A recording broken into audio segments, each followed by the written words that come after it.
Okay, check this out. In one single game, he scored a goal, he assisted on 4 more. That is 5 goal involvements, and in doing so, he became the youngest player in the entire history of the Premier League to pull that off. It was an absolute masterclass. You know, coming from Pep Guardiola, a guy who's coached literally the greatest players of our generation, this is the highest praise you can get. When a manager like him admits he was surprised by how good you were, you know you've done something truly special. Doku didn't just fit in. He brought something totally new and unpredictable to the best attack in the world. And the numbers back up just how unique he is. In one game against Liverpool, he completed 13 successful dribbles. To put that in perspective, an average winger might get 3. Even an elite one might hit 6. He more than doubled that.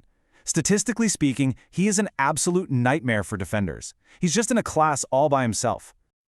And what was the end result of all this? The ultimate prize. That dream he had as a little kid watching Match of the Day in his living room in Antwerp, it became real. In his very first season, he lifted the Premier League trophy. So, what's the big takeaway from this incredible story? Well, let's try to break his journey down into something we can call the Doku blueprint. Because his career isn't just a story about raw talent, right? It's really about the smart choices he made, the tough challenges he stared down, and the mindset he kept through it all. The blueprint is actually pretty simple.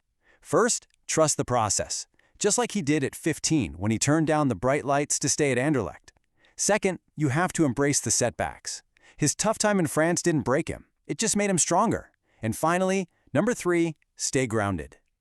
Because through all the success, the big money transfers, and the shiny trophies, he's never once lost sight of his roots, his family, his Ghanaian heritage, his beginnings in Antwerp,